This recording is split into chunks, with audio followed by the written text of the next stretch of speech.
Inilah Adam. Dia menghidapi penyakit gout. Cubalah Ural. Ia boleh membantu untuk mencegah pengkristalan asid urik dalam terapi gout. Ural, pengekali air kencing yang berkesan untuk gout. Assalamualaikum, anda sedang menonton Sekilas Fakta 15 Ogos 2023 bersama saya Nusyaha Mama Amin.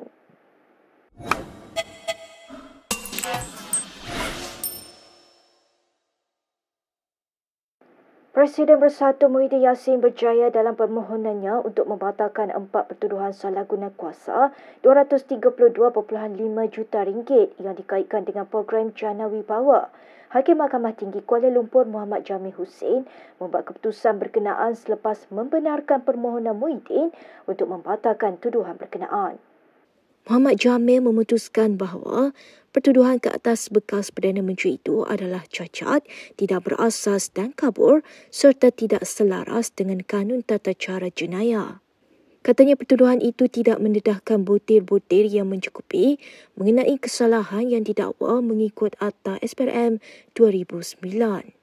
Mahkamah berpendapat jika perbicaraan diteruskan, ini akan menyebabkan Muhyiddin tidak dapat menyediakan pembelaan sewajarnya dan menjadikan pendakwaan ke atasnya sebagai satu penyalahgunaan proses mahkamah. Mahkamah Tinggi kemudiannya memerintahkan Muhyiddin dilepaskan dan dibebaskan daripada 4 pertuduhan salah guna kuasa itu yang masih belum selesai di Mahkamah Session Kuala Lumpur. Muhyiddin 75 memfailkan notis usul untuk membatalkan tuduhan itu pada 18 April lalu dengan menamakan pendakwa raya sebagai responden. Ketika ditemui media di Kompleks Mahkamah Kuala Lumpur selepas prosiding, Muhyiddin berkata keputusan hari ini membuktikan tuduhan ke atasnya bermotifkan politik. Saya sebenarnya pada awal lagi telah merasakan pertuduhan itu adalah bermotif politik. Sebenarnya saya tidak melakukan apa-apa kesalahan pun, baik dari sudut undang-undang SPRM ataupun undang-undang yang lain. Dan ini telah terbukti dengan apa yang telah pun diputuskan oleh Yang Arif Hakim, dan saya bersyukur. Dengan itu saya boleh menyatakan kita akan terus berusaha bekerja dan menjelaskan pada khalayak umum tentang apa yang telah dibuat oleh pihak tertentu untuk menganiaya saya, dan sebenarnya hari ini terbukti itu adalah tuduhan-tuduhan yang palsu, yang tak benar, tidak langsung menempati mana-mana bab undang-undang yang telah dibicarakan. Referendum! Referendum! Referendum! Referendum! Referendum! Referendum! Referendum! Referendum! Referendum! Takbir! Allah! Takbir! Allah! Takbir! Allah! Dalam pada itu, Setiausaha Agung PN Hamzah Zainuddin mahu Peguam Negara mengkaji semula semua pertuduhan jenayah yang dikenakan ke atas pemimpin gabungan itu. Menurut Hamzah, dalam satu kenyataan, keputusan itu membuktikan kerajaan PHPN telah menyalahgunakan kuasa mereka untuk menyerang pemimpin PN dan menyeru rakyat supaya bangkit dan menolak pentadbiran persekutuan. Ahli MKT UMNO Isham Jalil tidak bersetuju dengan keputusan Mahkamah Tinggi Kuala Lumpur hari ini melepas dan membebaskan Presiden Bersatu Muhyiddin Yassin. Justeru beliau menggesa Peguam Negara untuk memfailkan rayuan pendakwaan ke atas kes ini di Mahkamah Rayuan. Terdahulu, Mahkamah Tinggi membatalkan 4 pertuduhan menggunakan kedudukan untuk suapan berjumlah RM232.5 juta yang berkait dengan Jana Wibawa yang dihadapi Muhyiddin. Hakim Muhammad Jamil Hussein memutuskan demikian selepas berpuas hati keempat-empat pertuduhan adalah cacat, tidak berasas dan kabur. Mahkamah berpendapat jika perbicaraan diteruskan akan menyebabkan Muhyiddin tidak dapat menyediakan pembelaan sewajarnya dan menjadikan pendakwaan terhadapnya sebagai satu penyalahgunaan proses mahkamah. Dalam satu kenyataan, Isham mendakwa sebab pembebasan yang diberikan mahkamah terhadap Muhyiddin kononnya tidak salah mengikut Akta SPRM 2009 adalah amat pelik. Isham juga membidas keputusan mahkamah yang didakwanya tidak adil apabila membabitkan pemimpin UMNO. Baik, sementara itu, Peguam Negara hari ini memfahamkan notis rayuan di Mahkamah Rayuan berhubung keputusan Mahkamah Tinggi Kuala Lumpur. Terdahulu, Hakim Muhammad Jamil Hussein membebas dan melepaskan bekas Perdana Menteri Muhyiddin Yassin daripada 4 pertuduhan salah guna kuasa. Bagaimanapun, Idrus Harun berkata, keputusan itu hanya membabitkan 4 pertuduhan bagi kesalahan mengikut Seksyen 23 Akta SPRM 2009. Katanya dalam satu kenyataan hari ini, 3 lagi pertuduhan di bawah Seksyen 4 dalam kurungan 1 atau pencegahan pengubahan wang haram, pencegahan pembiayaan keganasan dan hasil daripada aktiviti haram 2001 dihadapi pengerusi PN itu dan Presiden Bersatu itu masih kekal. Menurut Idrus, tarikh sebutan kes pengubahan haram di Mahkamah Session telah ditetapkan pada 19 September ini. Awal hari ini, Mahkamah Tinggi Kuala Lumpur membenarkan permohonan pengerusi PN itu untuk membatalkan 4 pertuduhan menggunakan kedudukan untuk rasuah sebanyak RM232.5 juta bagi Parti Bersatu.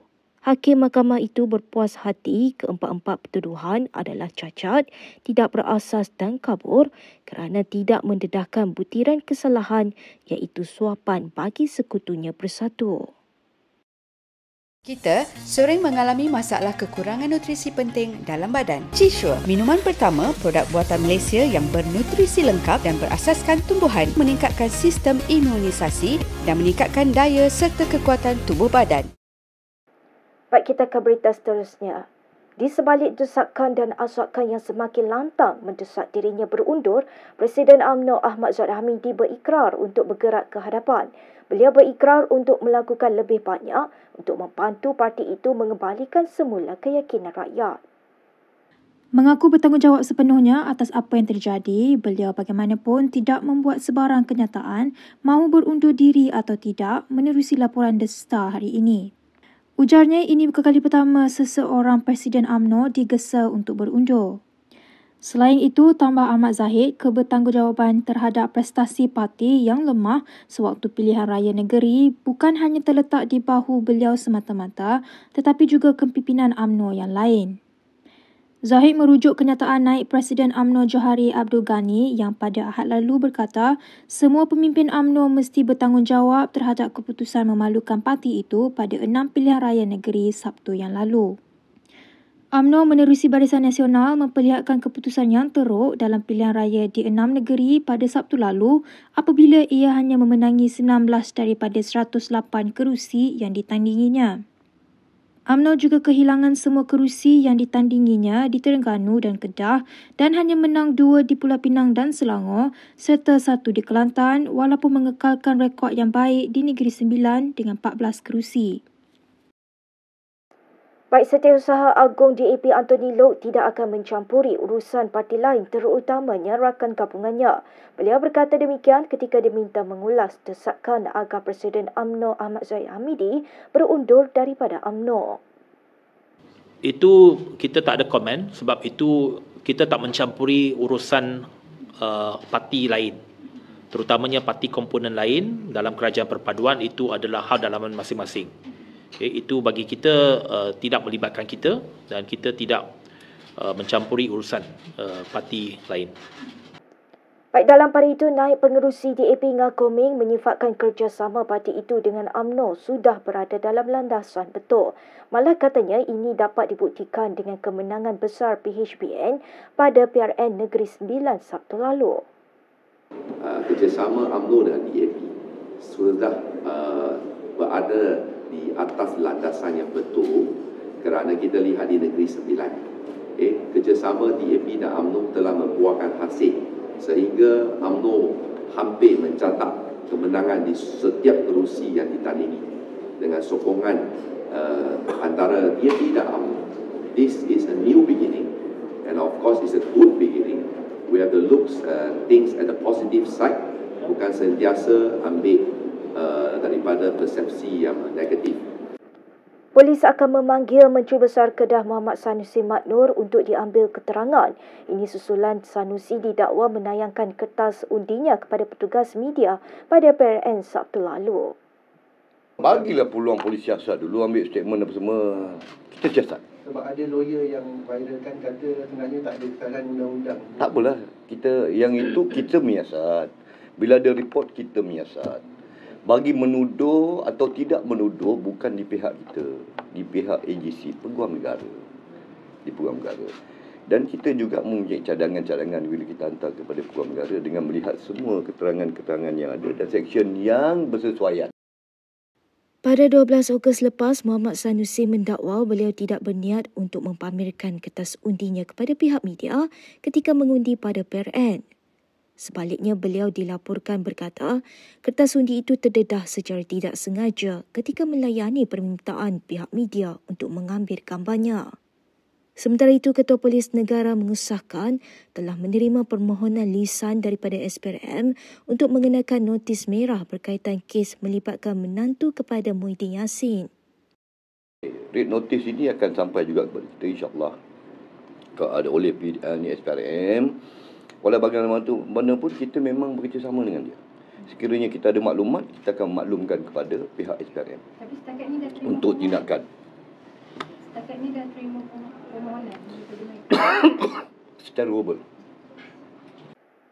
Berikut beberapa lagi ringkasan berita untuk hari ini.